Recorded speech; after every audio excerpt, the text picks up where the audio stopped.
Բարև ձեզ, երկրի հարցը ծրագիրն է եթերում։ Հայաստանյան հանրային քաղաքական շրջանակներում մեծ հետաքրքրություն առաջացրեցին ազգային ժողովում քննարկված եւ քվեարկված վերջին երկու աղմկահարույց օրինագծերը։ Դրանցից մեկը խորհրդարանական ընդդիմության նախաձեռնություններ ընտրական օրենսգրքում փոփոխություններ կատարելու մասին կամ ավելի պարզ ասած մեծամասնական ընտրակարգը վերացնելու մասին, որ մերժվեց խորհրդարանական մեծամասնության թեթև ձեռքով, եւ հաջորդը արտակարգ դրության իրավական ռեժիմի մասին օրինագիծը, որ կառավարության կողմից համարվել է հրատապ։ Երկրի հարցը ծրագրում ես այսօր զրուցելու եմ Արդարադատության նախկին նախարար, Սահմանադրական դատարանի խորհրդական, Սահմանադրական իրավունքի կենտրոն կազմակերպության նախագահ, իրավագիտության դոկտոր պրոֆեսոր Գևորգ Դանիելյանի հետ։ Բարի երեկո, պարոն։ Բարի երեկո։ Նախ ուզում եմ հասկանալ այս օրինագծի խոսքը արտակարգ դրության իրավական ռեժիմի մասին օրինագծի մասին է, այս օրինագծի հրատապությունը։ Կառավարության անդամ եղել եք, երբ է որ կառավարությունը որոշում է այս կամ այն օրինագիծը հրատապ համարել կամ չհամարել։ Սա հայեցողության խնդիր է, թե կոնկրետ սահմանումներ կան, թե երբ է օրինագիծը պետք համարել հրատապ։ Բնականաբար իրավական հիմքեր կան օրինագիծը հրատապ ճանաչելու եւ արտակարգ դրության մասին, արտակարգ դրության իրավական ռեժիմի մասին օրենք այս առումով բացառություն չէ։ Նկատի ունեցեք, որ Սահմանադրությունում փոփոխություններ կատարելուց հետո 2 տարվա ընթացքում արդեն այս օրենքը պետք է ընդունվեր։ Իսկն 2007 թվականին դեռևս արտակարգ դրության իրավական ռեժիմի մասին օրենք մենք պետք է ունենայինք։ Բայց իհարկե դա չէր նշանակում, եթե չկար այդ ժամկետում ընդունված օրենք, չէր կարելի, ասենք, արտակարգ դրության իրավական ռեժիմն օգտագործել, որտեղ Սահմանադրությունը նախատեսում էր անցումային դրույթներում իրավիճակ, որը տալիս էր հնարավորություն նաև եւ արտակարգ դրություն հայտարարելու եւ նաև իրավական ռեժիմ կիրառելու։ Այս առումով իհարկե արդեն իսկ բավականին ձգձգվել էր գործընթացը եւ կարծում եմ թերևս օրինագիծը հրատապ ճանաչելու համար խոչընդոտներ չկային, ընդհակառակը պետք է հնարավորինս շուտ սա ճանաչել, որտեղ վերջին հաշվով արտակարգ դրությունը ուղեկցվում է իրավունքների սահմանափակման հետ, իսկ իրավունքների սահմանափակման հետ կապ ունեցող օրինագիծը ցանկալի է, որ ավելի շուտ ընդունվի, քան դա թողնվի, ասենք, ընդհանուր դրական ակտերի հայցողությանը։ Հասկանալի է, պարզապես ես հարցրեցի, քանի որ դեռ թարմ են նախորդ ընտրություններից հետո հայտարարված արտակարգ դրությունը եւ արժևում են նոր համապետական ընտրությունները եւ հանրային ընկալման մեջ, այսպես է ասոցիացվում, դրա համար է հետաքրքիր, թե ինչու հիմա հրատապ։ Հասկանում եմ, բայց կարծում դրա համար անենք ստանալու հիմքեր չկան, մանավանդ նկատի ունեցեք, արդեն իսկ 2007-2008 թվականներին այս օրինագիծը կար, շրջանառության մեջ դրված էր, եւ իհարկե լուրջ վերանայումների կարիք պետք է ունենա, որտեղ ժամանակին երբ ինքս նաեւ ծանոթացա օրինագծի հետ, գտա, որ բավականին լուրջ վերաիմաստավորման անհրաժեշտություն կա, այսինքն արտակարգ դրության հենց ինքը հասկացությունը համաժեք չէր ընկալվել եւ դրա վրա աշխատանքներ տարվում էին։ Դա նախատեսված էր նաև կառավարության ծրագրերում, այնպես որ սպասվելի էր, որ այս օրինագիծը պետք է դրվի շրջանառության։ Լավ, իսկ այս օրենքը հստակորեն է սահմանում, թե որ հանգամանքները, որ վտանգները պիտի առկա լինեն արտակարգ դրություն հայտարարելու համար։ Մեծ հաշվով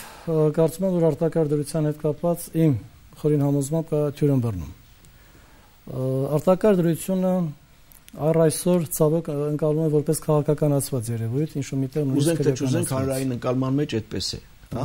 Ոչ, հանրային ընկալման այդպես է, բայց եթե նաև մասնագիտությամբ իրավաբանն է ընկալում այդպես, դա արդեն կարծես թե մտավախության տեղիք է տալիս։ Որտեղ արտակարգ դրությունը իր մեջ ներառում է ոչ միայն, ասենք, բռնությամբ կամ, չգիտեմ, զանգվածային անկարգությունների միջոցով իշխանության դեմ ուղղված հանցագործություններ,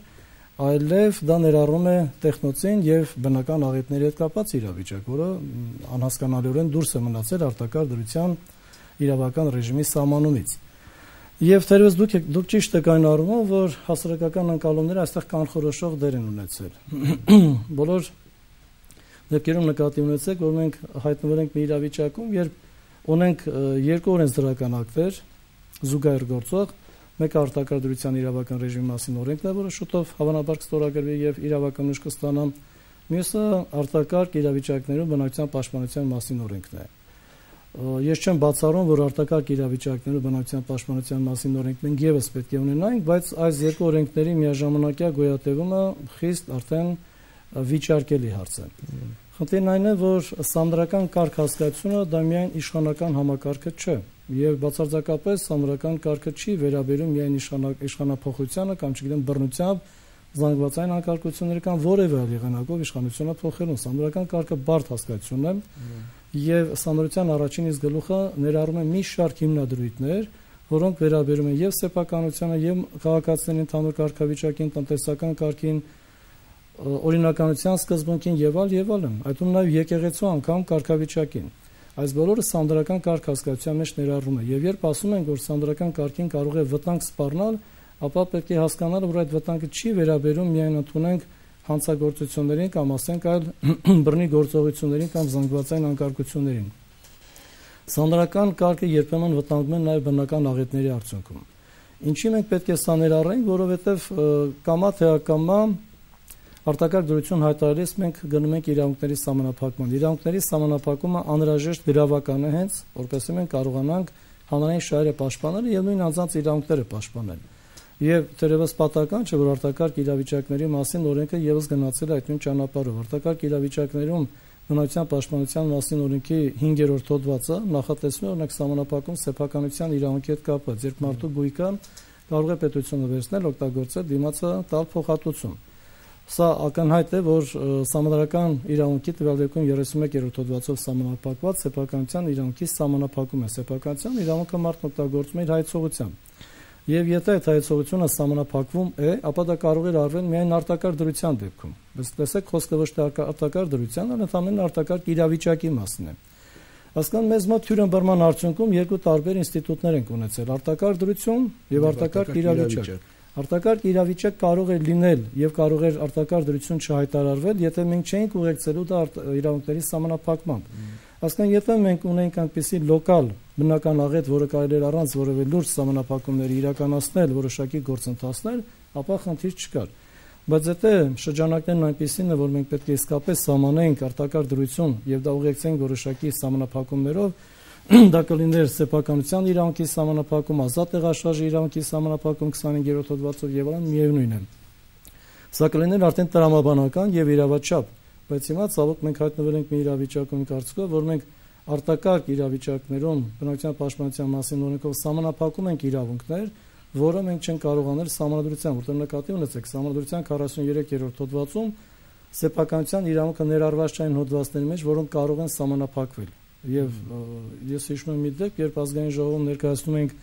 ազատ ձեռնարկատիրության հետ կապված մի օրինագիծ, որտեղ ասում ենք, որ եթե ձեռնարկատերը արդեն դատապարտվել է որոշ հանցագործությունների համար, հատկապես տնտեսական գործունեության դեմ ուղղված հանցագործությունների համար, ապա սա պետք է բավարար հիմք ծառայեր, որ նա զրկվեր ինչ-որ որոշակի ժամկետով ձեռնարկատեր որպես գրանցվելուց։ Բայց պատգամավորների դիրքորոշումն այն էր, որ սա սեփական ձեռնարկատիրությամբ զբաղվելու իրավունքի սահմանափակում է, չպետք է սահմանափակվի եւ այլն իր հայեցողությամբ նա պետք է ազատ իրականացնի։ Շատ լավ, հիմա մենք ավելի շատ խոսում ենք ոչ թե արտակարգ իրավիճակի, այլ արտակարգ դրության մասին, հա, կոնկրետ այս օրինագծով։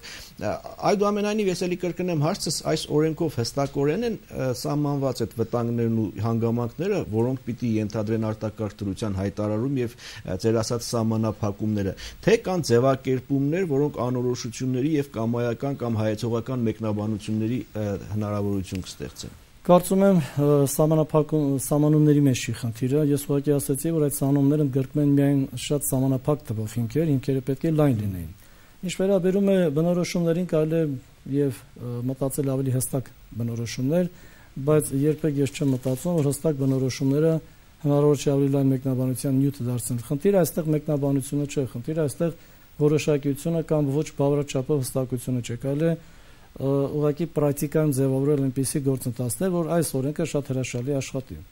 Իմ կարծիքով այստեղ խմբագրական խնդիր չկա, գոնե այս կտրվածքով։ Խնդիրը ավելի շատ, ինչպես արդեն ձեզ ասացի, հայեցակարգային, այսինքն արտակարգ դրությունը ընկալվել է, դուք էլ դա հաստատեցիք, որպես քաղաքականացված երևույթ։ Մինչդեռ դա պետք է լուծեր իրավական մի շարք խնդիրներ, որը արդեն իմ կարծիքով հնարավոր չէ լուծել։ Եվ քանի որ ընկալվել է որպես քաղաքական, նաև մեծ հետաքրքրություն է առաջացնում, այսպես իրարանցում, այն, որ արտակարգ դրության ռեժիմի պայմաններում զինված ուժերի ներգրավման հնարավորություն կա։ Զինված ուժերի կիրառումը արտակարգ դրության պայմաններում մեր սահմանադրության հետ համահունչ է։ Այո, համահունչ է, եւ նկատի ունեցեք, որ զինված ուժերի կիրառումը պետք է ուղղակի ավելի հստակեցնենք, որ դեպքերում է թույլատրվում, Այսինքն խնդիրն այն չէ, թե միայն արտակարգ դրության դեպքում կարող է կիրառվել, դուք ինչի չեք նկատի ունենում այն, որ սա կարող է տեղի ունենալ նաև արտակարգ իրավիճակներում։ Մենք հիմա արտակարգ դրության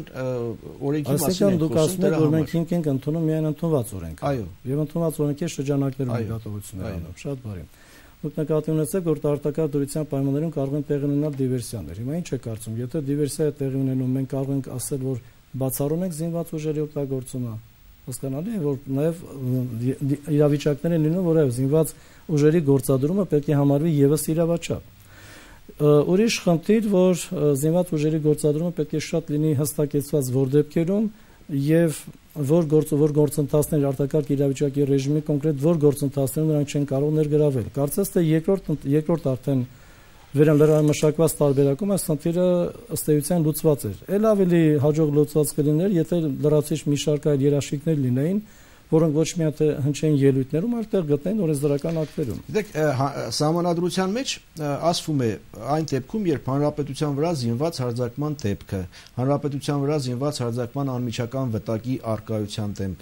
դեպքը, պատերազմ հայտարարվելու դեպքը, ինչպես նաև որպես այդպիսի գործողություն կատարելու հավելյալ պայման ռազմական դրության հայտարարումը, որը պարտադիր է վերնշված 3 դեպքերից, պայմաններից որևէ մեկի կամ 2-ի 3-ի առկայության պայմաններում։ Սահմանադրության 8.2 հոդվածի առաջին մասով այլ դեպքեր նախատեսված չեն։ Ճիշտ է։ Սահմանադրության 8.2 հոդվածում նախատեսված է ինչպես անվտանգություն, այնպես էլ պաշտպանություն։ Հիմա եթե մենք ձեր տրամաբանությամբ մտածենք, պետք է ասենք, որ զինված ուժերը կարող են օգտագործել միայն պաշտպանության դեպքում։ Այսինքն անվտանգության դեպքում չպետք է օգտագործվեն։ Բայց սահմանադրությունը դուք ինքներդ ընթերցեցիք եւ նկատեցիք, որ անվտանգության սպառնալիքների դեպքում եւս կարող է օգտագործվել։ Իսկ անվտանգությունը դա միայն այն բռնությունները չեն, որոնք կարող են լինել, ասենք, արտաքին ուժերի ազդեցության տակ դիվերսիան, հենց դրա համար ես բերեցի օրինակը, դա կարող է լինել երկրի ներսում։ Եվ այս դեպքում զինված ուժերի օգտագործումը գրեթե դառնում է անխուսափելի։ Իդեպ նկատի ունեցեք շատ երկրներում եւս փորձում էին գնալ ծայրահեղ մոտեցումների եւ բացառել զինված ուժերի օգտագործումը ցանկացած իրավիճակում, այդ թվում նաեւ արտակարգ դրությունում։ Վերհիշենք Ֆրանսիայի օրինակները, Փարիզի օրինակները, երբ զանգվածաբար այրում էին ավտոմեքենաներ, շենքեր, շինություններ եւ փորձ էր արվում իրավիճակը վերահսկողության տակ վերցնել միայն ոստիկանական ուժերի միջոցով։ Դուք հիշում եք սա։ Բայց շատ կարճ ժամանակում պարզ դարձավ, որ դա գրեթե հնարավոր չէ։ Եվ առաջին անգամ, երբ Էյֆելյան աշտարակի մոտ հայտնվեցին զինված ուժեր, փորձեցին իշխանությունը դա բացատրել ծայրահեղ անհրաժեշտությամբ։ Այսինքն միևնույն է, մենք ապրում ենք մի այնպիսի ժամանակներ, որ հանրային շահերի պաշտպանությունը միայն ասենք ոստիկանական ուժերով կամ միայն ազգային անվտանգության ուժերով հնարավոր չէ։ Խնդիրն այն է, որ այս ուժերը չօգտագործվեն ընդունեն քաղաքական միջոցառումները ճնշելով կամ ընդհանրապես այդ միջոցառումներում որևէ կանխորոշումներ իրականացնելու հանրային նկատմամբ մեջ այդ մտավախությունն է, որ իհարկե կա։ Դրա համար օրենսդիրը պետք է լինի այնքան զգույշ, իսկ պրակտիկան պետք է լինի այնքան կանխատեսելի, որպեսզի այս օրենքը, որն արդեն ընդունված է եւ իրավական ուժ ունենա, աշխատի ճիշտ այն ընկալմամբ, ինչ ընկալմամբ ներկայացվել է արդեն ազգային ժողովին, խորհրդարանին։ Բոլոր դեպքերում կարծում եմ, որ ամեն ինչ կախված կլինի պրակտիկայից։ Երբեմն օրենսդրական ձևակերպումները վճռորոշ դեր չեն կատարում։ Ավելի շատ վճռորոշ դեր է ունենում դնել մեր նման փխրուն համակարգ ունեցող երկրի համար, հա։ Մասամբ կարող են ձեզ հետ համաձայնվել։ Այսինքն հստակ միանշանակ կարող ենք ասել, որ սահմանադրության հետ հակասություններ չունի այս օրենքը, նույնիսկ այն պարագայում, երբ որ հստակ սահմանադրությունը նախատեսում է զինված ուժերի կիրառման դեպքերը։ Ես հաստատում եմ նկատառումը, որ ոչ, բայց նկատի ունեցեք, որ երբեմն օրենքի կիրառումն է ինքը իրեն դնում հակասության մեջ սահմանադրության հետ։ Սահմանադրական դատանում դուք հաճախ կհանդիպեք որոշումների, որտեղ ինքը օրենսդրական ակտը ճանաչում է սահմանադրական իր ձևակերպումներով, խմբագրական մոտեցումներով, բայց պրակտիկ կիրառմամբ այն ճանաչում է հակասահմանադրական։ Վերջին հաշվով կարելի է ընդունել օրենքներ, որոնք տարածորեն համապատասխանում են միջազգային փաստաթղթերին, կոնվենցիաներին, բայց երբ արդեն վերլուծում եք կիրառումն եք արդեն հետազոտում, տեսնում եք բոլորովին այլողությամբ են ընթացել։ Այս դեպքում խոսել արդեն սահմանադրականության մասին ուղղակի տեղին չէ։ Իսկ արտակարգ դրության ժամանակ ազգային ժողովի լիազորությունները ինչով են, ինչ շրջանակների մեջ պիտի լինեն։ Այստեղ նույնպես խնդիր ես չեմ տեսնում, վերջին հաշվով նախագահ ունենալով լիազորություն 44-րդ եւ 55-րդ հոդվածի 14 կետով նախատեսված հայտարարում են արտակարգ դրություն եւ այդ մասին սահմանված կարգով իրազեկում է անհապաղ ազգային ժողովին եւ ազգային ժողովը իրավունքի ուժով արդեն հրավիրում է նիստ, որտեղ ծանոթանում են այդ արտակարգ դրությանը եւ բնականաբար կարող է ներկայացնել, եթե գտնում է, որ արտակարգ դրությունը հայտարարված է ոչ իրավաչափորեն կամ առանձին կետեր չեն համապատասխան, կարող է դիմել հանրապետության նախագահին։ Բայց իրազեկումը հիմք չէ, որպես այդ իրավական ակտ ուժի մեջ մտնի։ Իրավական ակտ ուժի մեջ է մտնում արդեն ստորագրման պահից, որտեղ սա եզակի դեպքն է, երբ դա թելադրում են նաև հենց իր բնույթով, արտակարգ դրության բնույթով, որտեղ արտակարգ դրությունը պետք է անմիջապես ուժի մեջ մտնի, ոչ թե ընթացակարգեր անցնելուց հետո, այլ օպերատիվորեն։ Իսկ արտակարգ դրություն հայտարարելուց հետո ազգային ժողովի աշխատանքը դադարեցնելու կամ լուծարելու կամ միայն ազգային ժողովի չի, տարածքային կառավարման, տեղական ինքնակառավարման մարմինների աշխատանքը։ Չէ, նման բան տեղի չի ունենում եւ կարծեմ թե օրենքը որևէ նման խնդիրներ չի առաջացնում։ Պարզապես որոշ դեպքերում վերանայվում է իրավական ռեժիմի սահմաններում այս մարմինների գործունեությունը։ Առաջանում են նոր պարտավորություններ այս մարմինների համար, որոնք պետք է նպաստեն արտակարգ ռեժիմի իրականացմանը, բայց դա բնավ չի նշանակում, թե այս մարմինները փոխում են իրենց գործունեության բնույթը։ Ինչ եք կարծում, որպես իրավագիտության դոկտոր պրոֆեսոր, այս օրենքը մեր ժամանակի տարածության մեջ կաշխատի լավ։ Դիտեք ինչ, օրենքի կիրառման համար որպես իրավագետ ես առաջինը պետք է պատասխան տամ իրավական տեսանկյունից, որքան է սա համապատասխանում սահմանադրության պահանջներին, իրավունքի չափանիշներին, ցավոք ես մի շարք խնդիրներ տեսնում։ Առաջին խնդիրը ես արդեն ասացի, հայեցակարգային բնույթի է։ Այսինքն մենք արդեն ունեցանք երկու, կարծես թե իրարամեջ օրենքներ, դեռևս 98 թվականին ընդունված, ասենք, արտակարգ իրավիճակների բնակչության պաշտպանության մասին օրենքը, որը ուղեկցում է լուրջ սահմանափակումներով, որը պետք է ներառվեր massամբ այս օրենքի մեջ, չի ներառվել, սա արդեն խնդիրներ առաջացնելու։ Եվ երկրորդը տեսեք, օրենքը, որքան ես հիշում եմ, ետ վերադարձվեց մի պահ, հետ կանչվեց կառավարություն, որպեսզի լրամշակվեր։ Ենթադրում էր, որ լրամշակման արդյունքում պետք է սա ուղեկցվեր վարչական իրավախախտումների վերաբերյալ օրենսգրքում փոփոխություն կատարելու մասին, լրացում կատարելու մասին օրինագծով, ինչը արվեց, ինչը տրամաբանական էր, ինչը իրավաչափ էր, այսինքն դուք չեք կարող նախատեսել իրավախախտումներ, նախատեսել դրույթներ, բայց որոնց համար որևէ պատասխանատվություն չգործի, դա նշանակում է դուք ներկայացնում եք չերաշխավորված օրենք։ Բայց այն տեսքով ինչ տեսքով որ ներկայացվել է եւ այդ օրենքը ընդունվել է, դա արդյալ չի գործելու, այսինքն ավելավեր մենք այդ օրենքը չունենանք վարչական իրավախախտումների վերաբերյալ օրենսգրքում լրացումների, որովհետեւ այդ օրենքը որքան ես ծանոթացա, բաղկացած ընդամենը երկու հոդվածից, մի հոդվածում խոսում է իրավախախտումների մասին, թե այսուհետև որ արարքները պետք է կոչվեն վարչական զանցանք, երկրորդ հոդվածը ընդամենը խոսում է այն մասին, թե այդ օրենքը երբ պետք է ուժի մեջ մտնի։ Եթե օրենքը չի կանխատեսում, չի սահմանում այն մարմինը, որը պետք է քննի այդ գործերը, դա նշանակում է այդ գործը օրենքը չի գործելու բացարձակապես։ Հետագայում ոչ ոք, ոչ մի պաշտոնատարանց իրավասու չէ հանձնարարություններ տալ այս կամ այն պետական մարմնին, որպեսզի սա ընդունի իր վարույթ եւ քննի։ Ոչ նախագահ, ոչ ազգային ժողովը։ Որևէ ժողով։ մեկը նման իրավունք չունի, սա օրենքի կարգավորման խնդիր էր, ընդհանրապես պետք էր ավելի հետեւական լինել եւ մատնանշել, սահմանել հստակ այն մարմինը, ենթադրում եմ, որ դա պետք է լիներ ոստիկանությունը։ Եվ այս դեպքում արդեն իհարկե իրավական ակտը կունենար,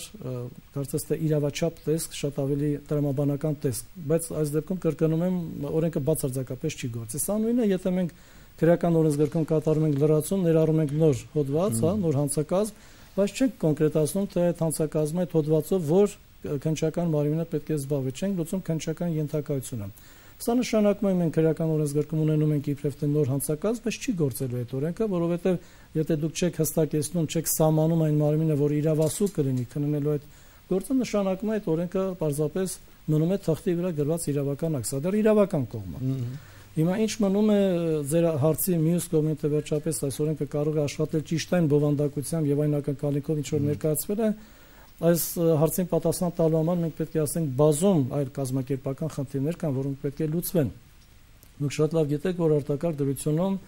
ռեժիմը ինքը թելադրում է, որպեսզի իրավապահ մարմինները հանդես գան շատ ավելի պատասխանատու հարաբերություններում, ձեռք բերեն նոր լիազորություններ, հանդես գան ավելի բարդ իրավիճակում, դրա համար պետք է նրանք անցնեն որոշակի ուսուցում։ Եվ ոստիկանությունը եւ ազգային անվտանգությունը եւ պաշտպանության նախարարությունը հետքանջերուց կարծեմ այդ հարցնել էին արդեն լրամշակել, որ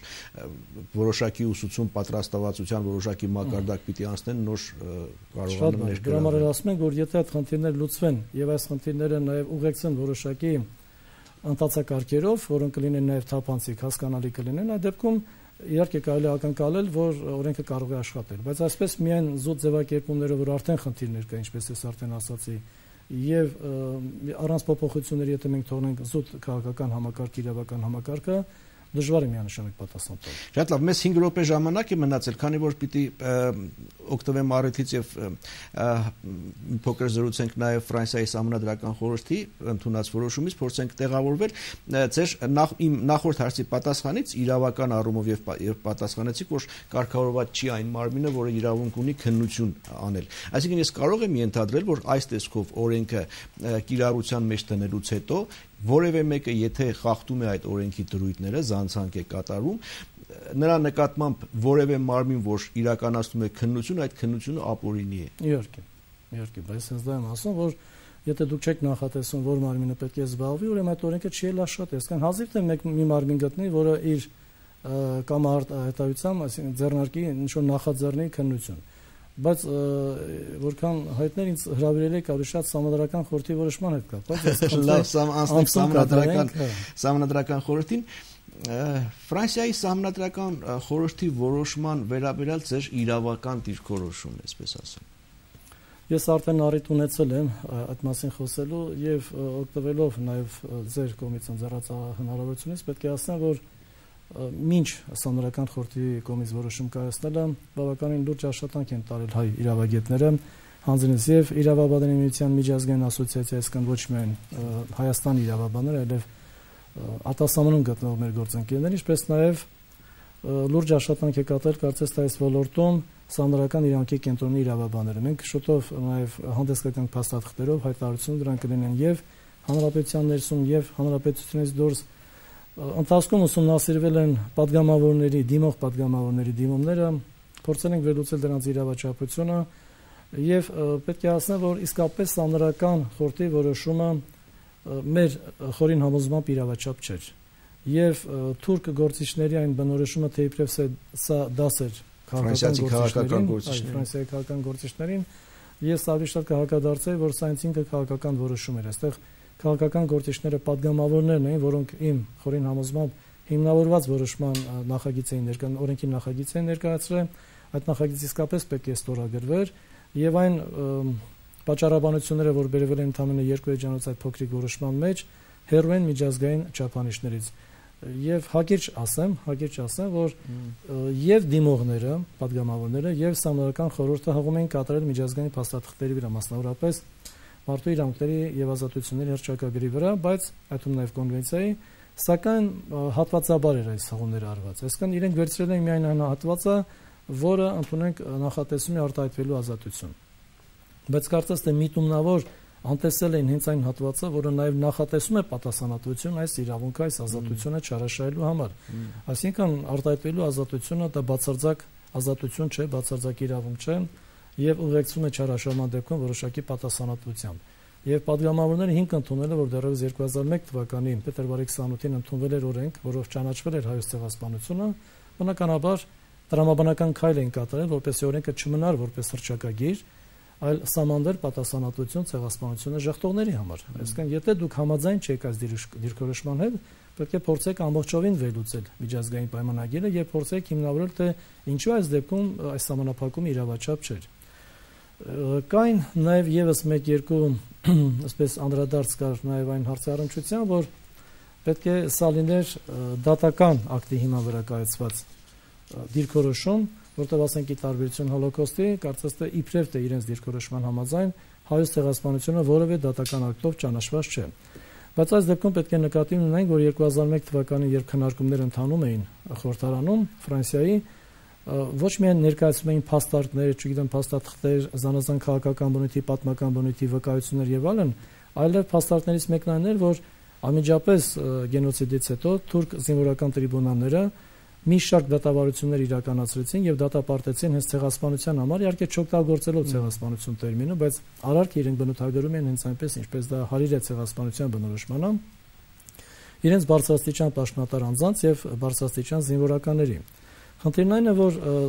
կարող էր օգտագործվել նույնիսկ ցեղասպանություն տերմինը, ուղղակի ցեղասպանություն տերմինը շրջանառության մեջ դրված չէր, բայց բնորոշումը շատ ուղղակի համապատասխանում հենց այն բնորոշման, ինչ որ հետագայում արդեն ցեղասպանության մասին կոնվենցիան օգտագործվեց։ Եվ կա նաև մեկ անուղղակի դատական ակտ, Ռուանդայի միջազգային դատանի դատական ակտն է դա, ՄԱԿ-ի միջազգային դատանի մասն է խոսքը,